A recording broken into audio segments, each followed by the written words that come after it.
The morning sun shimmered off the rows of solar panels that lined Jake's roof. He'd built them himself. Every bolt and wire, it was his pride. His way of living, clean and free.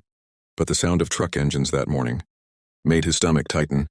3 men in neon vests were already halfway up his driveway. Order, one said. Without looking up, these panels violate community aesthetics. Jake just leaned on his truck and watched. You sure about that? He asked. From across the street, Karen, the HOA president, crossed her arms. We have rules, mister. Carter, nobody lives off-grid here. We all contribute to the system, he smiled faintly. Oh, I contribute more than you think. An hour later, the panels were gone and the trucks rolled out. The neighborhood felt normal again. Until night came at 7:42 p.m. Every light in the subdivision flickered, then went dark. The street lamps died, garage doors froze. Halfway open air conditioners stopped mid-hum. Only one house stayed bright.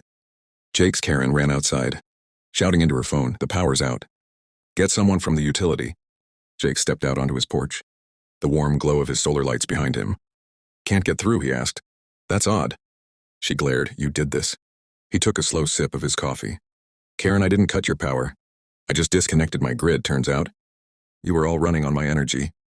Her voice cracked. You can't do that. Jake's tone stayed calm. You told me I can't live off-grid? So I didn't. I just let you live on mine. The night stayed dark except for his house, shining like a beacon in the quiet street. By morning, news trucks lined the block.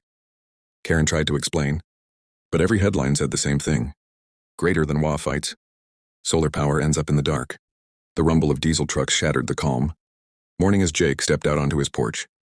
A crew of wall contractors stood in his driveway unloading ladders and toolboxes. What's going on? He asked. Still half asleep, one of the men pointed to a clipboard. What order? We're here to remove your solar panels. They don't meet the community's appearance standards. Across the street, Karen, the HOA president, leaned on her SUV. With a smug grin. Should have. Read the fine print, Jake, she called. This is a neighborhood, not a science project. Jake glanced up at the panels that powered his home. And half the street. He didn't argue.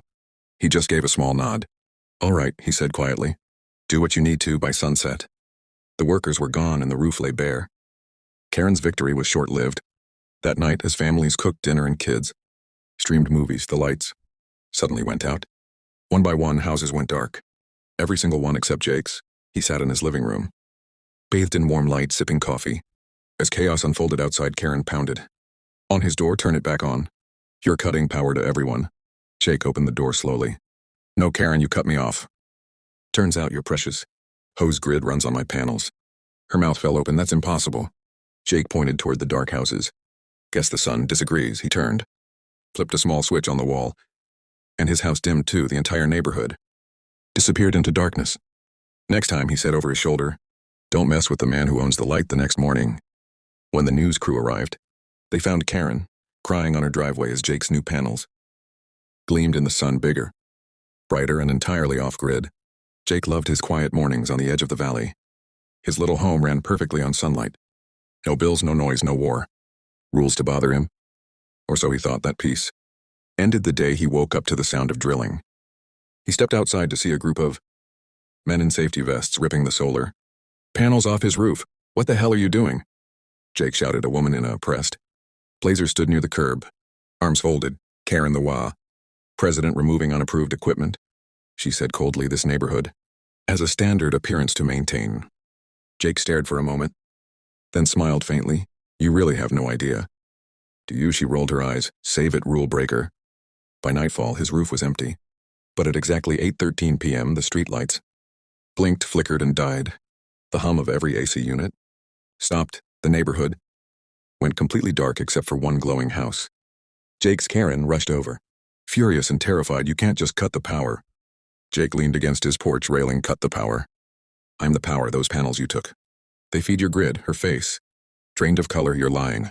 He tapped his phone and every light on her street flashed once, then went black again. Nope, he said softly. You just unplugged yourself by morning. The news was everywhere. Greater than HOA fights homeowner over solar panels.